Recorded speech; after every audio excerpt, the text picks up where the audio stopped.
Buenas tardes, mi nombre es Yaret Gutiérrez Nava, soy estudiante de la carrera de Medicina de cuarto año y el día de hoy vamos a hablar de algunos temas, comenzando con tumores malignos y benignos de mama.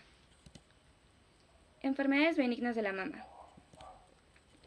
Se entiende por patología benigna mamaria a un grupo de alteraciones en el tejido mamario, las cuales no tienen la capacidad de diseminarse, responden a mecanismos de tipo hormonal, factores externos como los hábitos nutricionales y estilos de vida que interactúan entre sí, creando un grupo de signos y síntomas variados. Ginecomastia.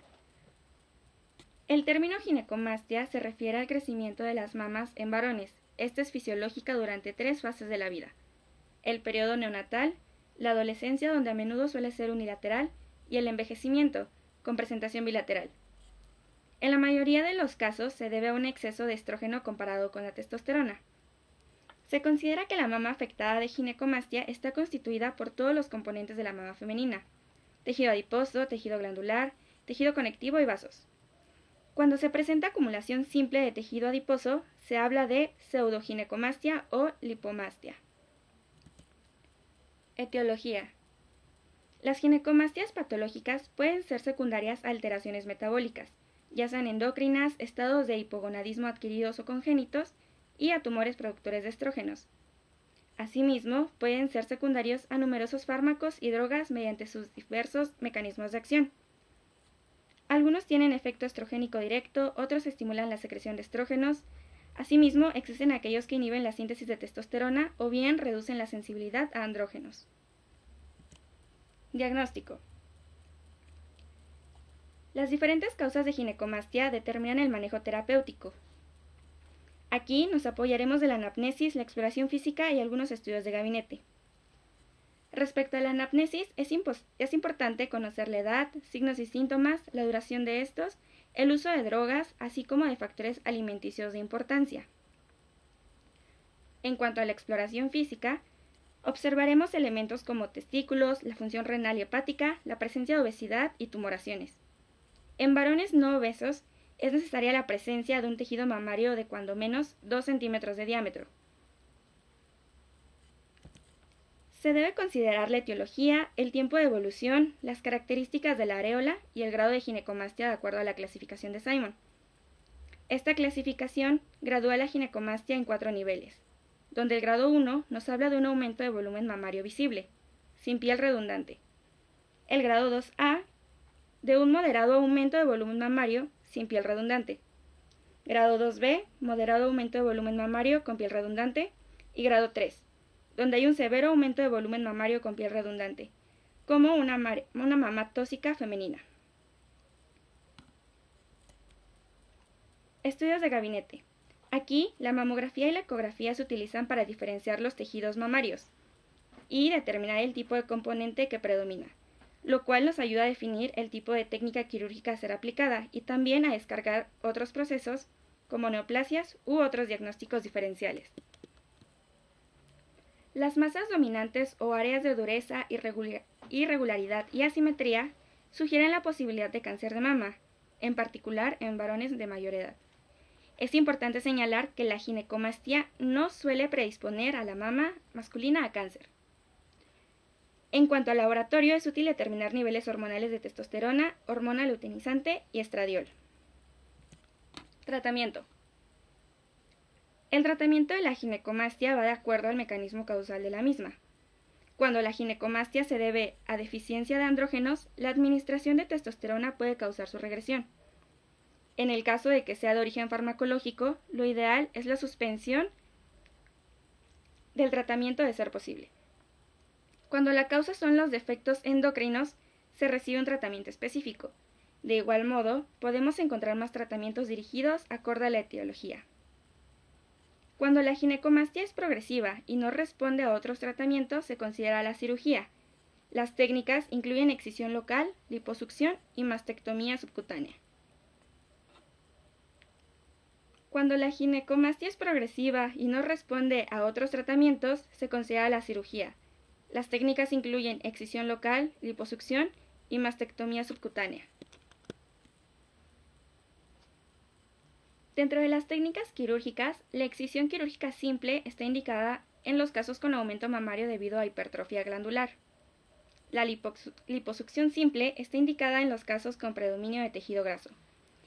La excisión quirúrgica más liposucción se indica en los casos en que la hipertrofia glandular se limita únicamente al área retro o periareolar, mientras que el resto del aumento mamario se debe al componente graso.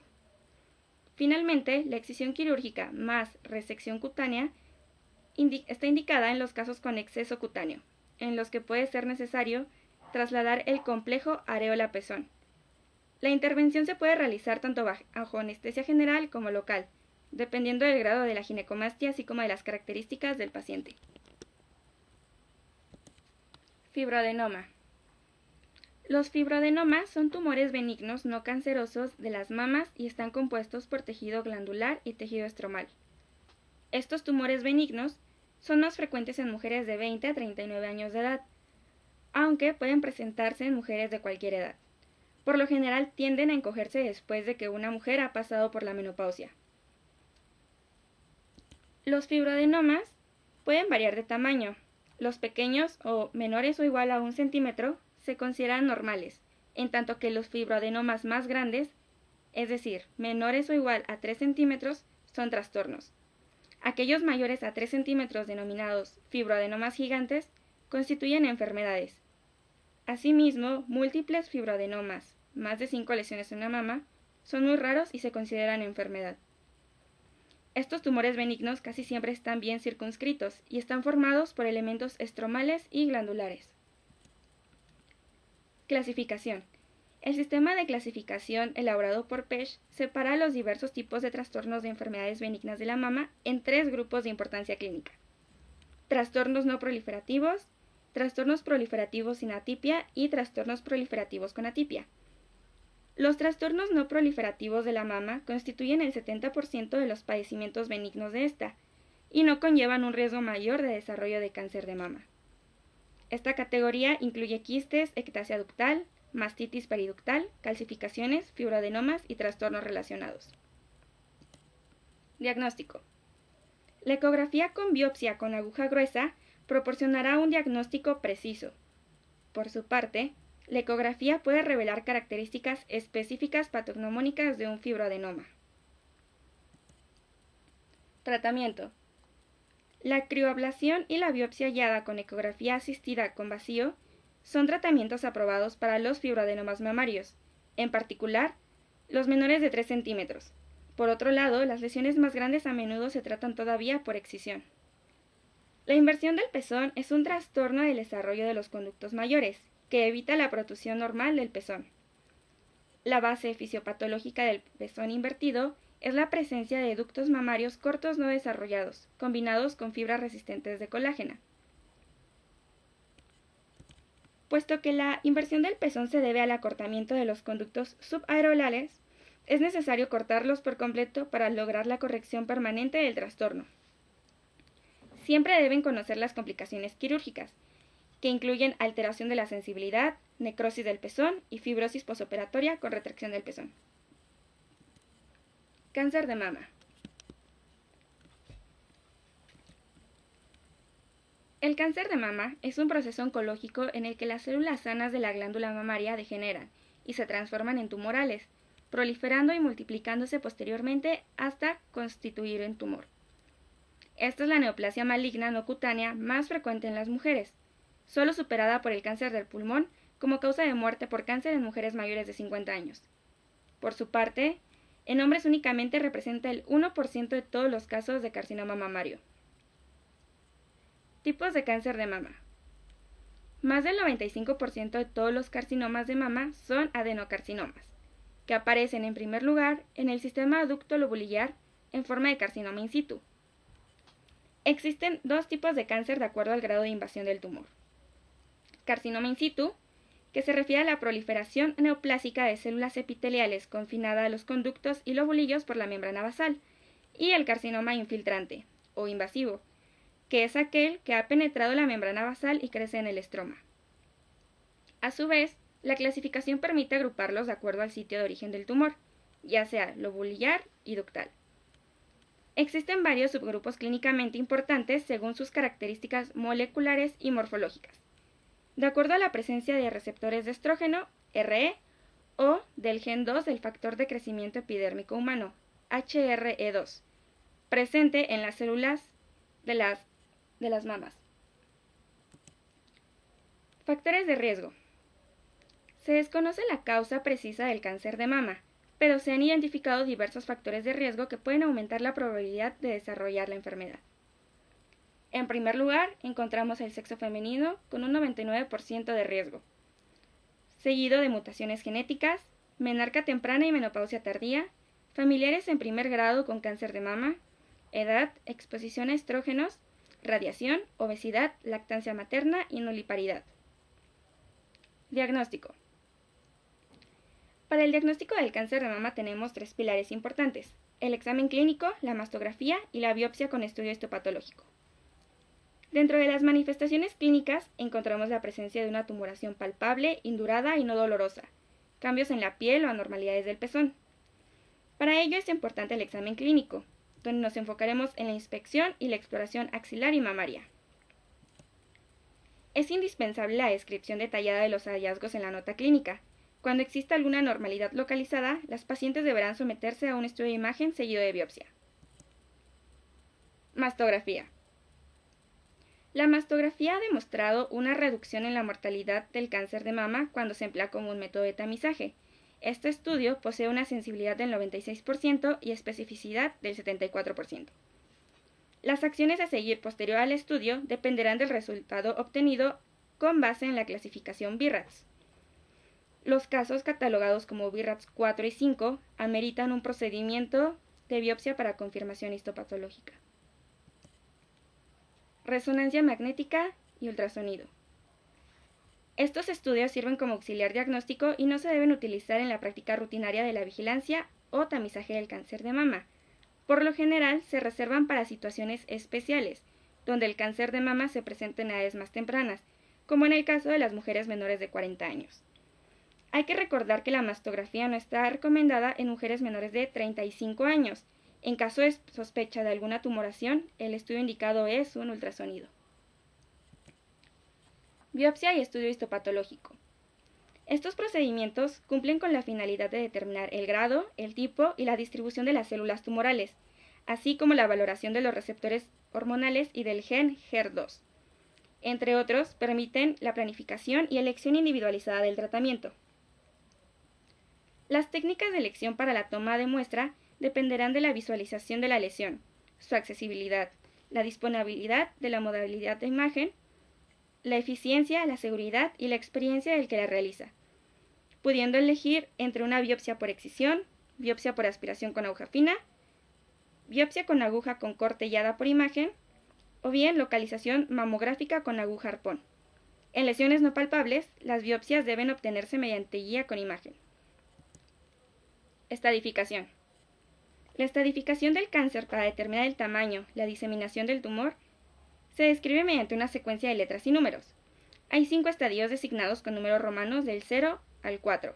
Por lo general, cuando más bajo sea el estadio, mejor será el pronóstico. La importancia de esta estadificación radica en el tratamiento de elección según el estadio en el que se encuentre la paciente. El siguiente recuadro nos muestra los subtipos moleculares del cáncer de mama. Es importante no solo para la elección terapéutica, sino también en el pronóstico de la enfermedad por el riesgo de metástasis. Tratamiento. El tratamiento indicado va en función al estadio del carcinoma. Carcinoma de mama no invasivo, estadio 0. El tratamiento inicial consiste en la extirpación quirúrgica del tumor, ya sea por mastectomía o por cirugía de conservación de la mama. La radioterapia se va a reservar a aquellos pacientes sometidos a cirugía de conservación de la mama. La terapia sistémica va a ir prescrita de acuerdo al tratamiento quirúrgico empleado y al tipo molecular del carcinoma. En este caso, carcinomas RE positivo más cirugía de conservación de la mama o bien mastectomía deberán recibir un inhibidor de la aromatasa. Carcinoma de mama invasivo estadio 1A, 2A. Igualmente, aquí se inicia con la extirpación quirúrgica del tumor. mastectomía o cirugía de conservación de la mama. La radioterapia se reserva para los mismos pacientes. En cuanto a la terapia sistémica adyuvante, va a ir de acuerdo al estado del receptor hormonal. Aquí tenemos varias terapias. Terapia endocrina, quimioterapia con antraciclinas y o taxanos y terapia anti-HER2 como es el trastuzumab. Carcinoma de mama localmente avanzado, estadio 2B a 3. Aquí se dará una combinación de terapia sistémica, cirugía y radioterapia. Lo ideal es iniciar con la terapia sistémica neoadyuvante, esto con el fin de reducir el tumor y mejorar la probabilidad de éxito de su extirpación quirúrgica con un margen claro. La siguiente tabla ofrece una descripción general de los tipos de tratamiento neoadyuvante que pueden considerarse en diferentes tipos de cáncer de mama localmente avanzado e inoperable. De acuerdo al estado del receptor hormonal, se va a prescribir terapia endocrina, quimioterapia, terapia anti-HER2. Además, las pacientes pueden recibir radioterapia junto con el tratamiento neoadyuvante. En cuanto a la extirpación quirúrgica del tumor, en la mayoría de los casos la cirugía implicará una mastectomía, así como la extirpación de los ganglios linfáticos axilares. Cáncer de mama metastásico estadio 4. La realización de una nueva biopsia para confirmar la histología y reevaluar la expresión de los biomarcadores es necesaria. Teniendo estos estudios, el tratamiento inicial es la terapia sistémica neoadyuvante con el fin de prolongar la vida, nuevamente de acuerdo al estado del receptor hormonal, con las mismas opciones de terapia: terapia endocrina, quimioterapia o terapia anti-HER2. A estos pacientes se les puede indicar inhibidores de la CDK4 como palbociclib, ribociclib y abemaciclib, esto con el fin de inhibir el crecimiento tumoral. Posterior al tratamiento, es importante que los pacientes mantengan citas de seguimiento periódicas posteriores a este. Aquí se recomienda una cita cada 3 a 4 meses durante los primeros 2 años, otras de 6 a 8 meses a partir de los 3 a 5 años y finalmente una vez al año a partir de entonces. También debe realizarse una mastografía anualmente, en casos especiales, ecografía o resonancia magnética, así como la medición de densidad ósea en caso de haber tomado inhibidores de la aromatasa. Lo esperado es que los pacientes recuperen su estilo de vida. Es fundamental tener una base de apoyo emocional y muchas veces se benefician de ser partícipes en grupos o terapias de apoyo.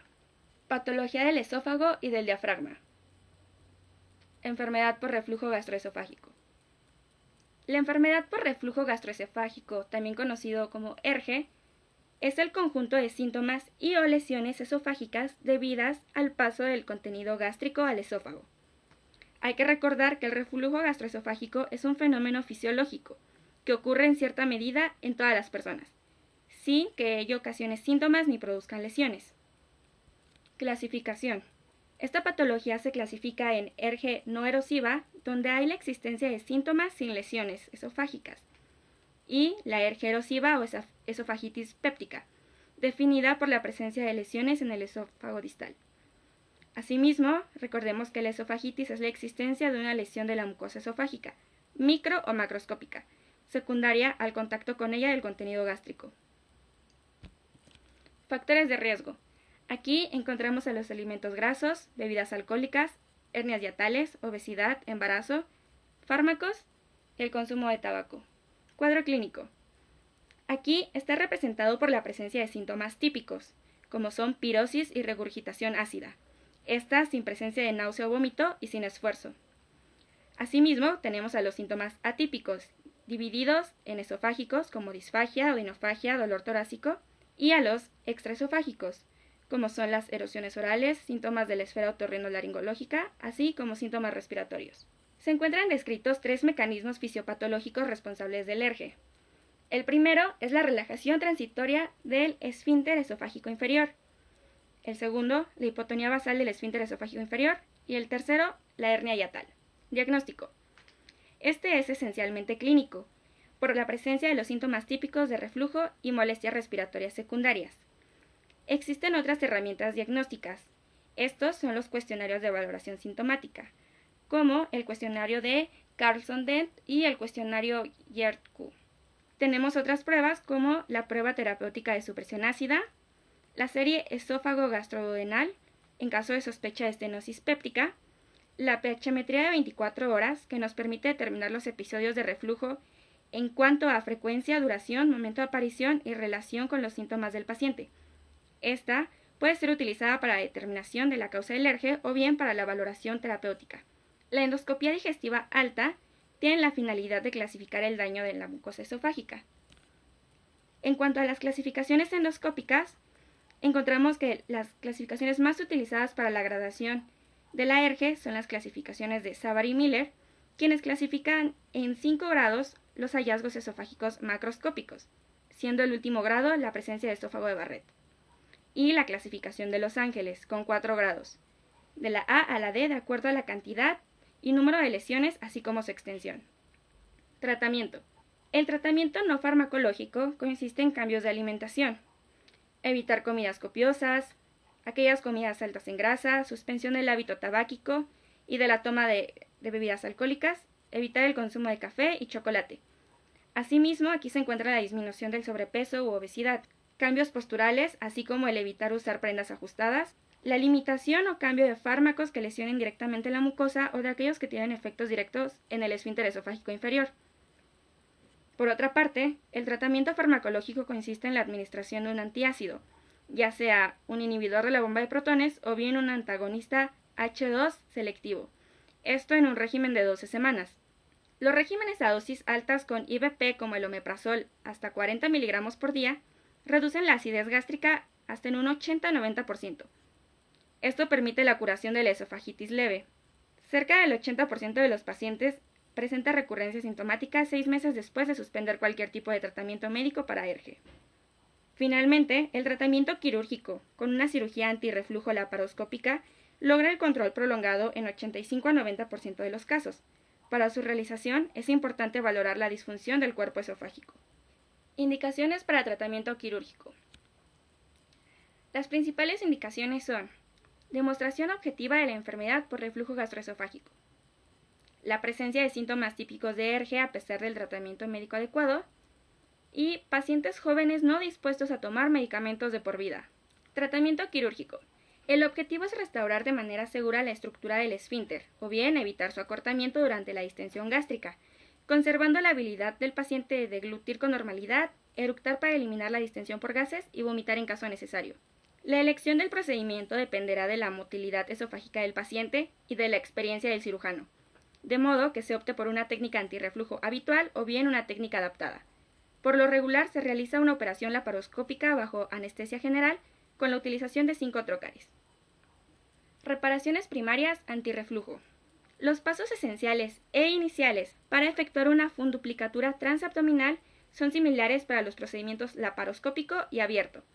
Estos incluyen disección hiatal y conservación de la extensión completa de ambos nervios vagos, movilización esofágica circunferencial, cierre hiatal casi siempre posterior al esófago y la creación de una funduplicatura corta y floja sobre un dilatador esofágico. Funduplicatura de Nissen. Este procedimiento antirreflujo es el más frecuente. Se crea una válvula de 360 grados utilizando las caras posterior y anterior del fundus, que se fijan alrededor de la porción distal del esófago en una longitud de 4 o 5 centímetros. Las caras se suturan juntas sobre el borde derecho del esófago. Esta técnica hace posible el buen control del reflujo, pero tiene efectos colaterales que han obligado a modificar el procedimiento original. Funduplicatura parcial posterior o de Toupet. Las funduplicaturas parciales se desarrollan como un tratamiento alternativo al procedimiento de Nissen, en un intento por disminuir el riesgo de los efectos colaterales, como la disfagia, la incapacidad de eructar o la flatulencia. La funduplicatura de Toupet ha sido la funduplicatura parcial más frecuente. Consiste en una funduplicatura gástrica de 270 grados alrededor de los 4 centímetros distales del esófago. Por lo general, se estabiliza mediante el anclaje de la envoltura en la parte posterior en el borde hiatal. Funduplicatura anterior parcial. Esta es otra técnica alternativa de la funduplicatura. Aquí, después de la reparación hiatal posterior, la parte anterior del fondo se rueda sobre la parte anterior del esófago y se sutura al borde hiatal y pared esofágica. Se han descrito varios grados de funduplicatura parcial, 90, 120 y 180 grados. La funduplicatura parcial anterior de 180 grados logra un excelente resultado a largo plazo en cerca del 90% de los pacientes. Finalmente, la gastroplastía de Colles se utiliza cuando se encuentra un esófago corto. Aquí se opta por agregar un procedimiento de elongación esofágica antes de la funduplicatura para reducir la tensión en la unión gastroesofágica. La gastroplastia de Colles es la forma más frecuente. Aquí se tiene que dividir el cardias y la parte superior del estómago en forma paralela a la curvatura menor del estómago, con lo que se crea un tubo gástrico en continuidad con el esófago. Luego se construye la funduplicatura. Esta muestra una disminución del riesgo de falla por hernia hiatal postoperatoria. Resultados postquirúrgicos. Aquí se espera el alivio de los síntomas en un 90% de los pacientes luego de resultados de seguimiento de 2 a 3 años. Alivio de los síntomas en 80 a 90% de los pacientes 5 años o más después de la operación. Y estudios postoperatorios de pH indican que en más del 90% de los pacientes se normalizan los trazos de pH. Entre los efectos colaterales encontramos la incapacidad para eructar y vomitar, así como el aumento de la flatulencia. Esófago de Barrett. Esta es una complicación de la ERGE crónica, que se caracteriza por metaplasia intestinal dentro de la mucosa escamosa del esófago. Se estima que aparece hasta en el 10% de los sujetos con ERGE asintomática. Se calcula que la prevalencia de esófago de Barrett es de 1 a 2% en la población norteamericana. Hay que tener presente que el esófago de Barrett es la única lesión precursora conocida de adenocarcinoma esofágico. Dentro de los factores de riesgo, encontramos que el principal factor es la enfermedad por reflujo gastroesofágico crónica, o mayor a 5 años, seguida también de la edad, en personas mayores a 50 años, el sexo masculino, la obesidad, raza blanca, tabaquismo y alcoholismo. Diagnóstico. La presencia de esófago de Barrett no provoca síntomas por sí mismo. La mayoría de los pacientes presentan el antecedente prolongado de síntomas de ERGE, como pirosis y regurgitación. Por otro lado, la endoscopía digestiva alta con toma de biopsia va a constituir el estándar de oro para el diagnóstico de esófago de Barrett. Esta endoscopía se recomienda a aquellos pacientes con ERGE complicado, ERGE con esofagograma que muestre patrón reticular o pseudomembranas, ERGE con sintomatología persistente a pesar del tratamiento y ERGE asintomático asociado a esclerodermia. El diagnóstico de esófago de Barrett requiere la visualización macroscópica en la endoscopía de una mucosa esofágica distal de aspecto alterado, de color salmón, que se extienda mayor o igual a 1 centímetro proximal a la unión esófago-gástrica, y la confirmación histológica de cambio del epitelio estratificado esofágico normal a epitelio cilíndrico metaplásico en una muestra de biopsia. Aquí podemos observar las clasificaciones endoscópicas más frecuentemente usadas. Está la clasificación de Praga, la clasificación de París y los criterios BNG. Estas describen las características morfológicas de las lesiones esofágicas encontradas en este estudio. Tratamiento. El tratamiento del esófago de Barrett depende principalmente del grado de displasia histológica identificado en la muestra de biopsia y de la longitud del segmento metaplásico. En particular, segmentos muy largos, mayores o igual a 8 centímetros. Las estrategias de tratamiento se elaboran basándose en 3 grupos amplios de esófago de Barrett. 1. Esófago de Barrett sin displasia. 2. Esófago de Barrett con displasia. Esta puede ser de bajo o de alto grado, con o sin nódulos. Y 3. Esófago de Barrett con adenocarcinoma, ya sea intramucoso o invasivo. En este video nos vamos a enfocar únicamente en los primeros dos. Esófago de Barrett no displásico. Los objetivos del tratamiento son el alivio de los síntomas y la mejora de la calidad de vida. Aquí encontramos que el tratamiento es similar al del ERGE, comenzando con medidas higiénico-dietéticas, la administración de un inhibidor de bomba de protones o bien cualquier otro antiácido, así como la inclusión a un programa de vigilancia endoscópica, realizando endoscopía de luz blanca y alta resolución o definición a intervalos de 3 a 5 años. La meta fundamental de la vigilancia es la detección de la displasia. Esófago de Barrett con displasia de bajo grado.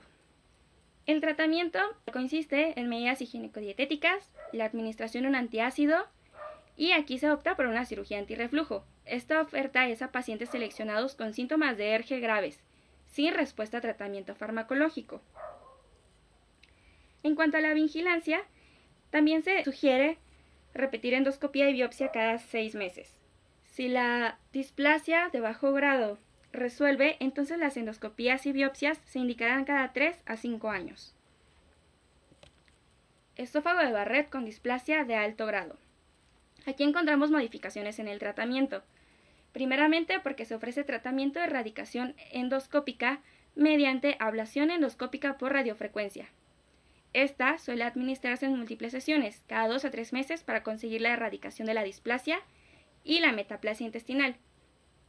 Encontramos el tratamiento de erradicación endoscópica multimodal, la cirugía antirreflujo y la esofagectomía. En cuanto a la vigilancia, una estrategia habitual consiste en realizar controles endoscópicos cada 3 meses en el primer año tras el tratamiento de erradicación endoscópica eficaz, cada 6 meses el segundo año y cada año posteriormente. Pronóstico. Las complicaciones más graves del esófago de Barrett es el adenocarcinoma esofágico, que tiene una frecuencia anual aproximadamente de 0.5 a 1%. La terapéutica farmacológica y la cirugía solo consiguen la regresión del esófago de Barrett en un porcentaje mínimo de pacientes que oscila alrededor del 3%. El esófago de Barrett sin complicaciones debe estar sujeto a seguimiento, en donde la aparición de displasia determina la utilización de terapia principalmente ablativa. A pesar del éxito de estas terapias, los pacientes deben ser seguidos endoscópicamente en forma permanente, esto por el riesgo de reaparición de la enfermedad. Eso es todo, gracias por su atención.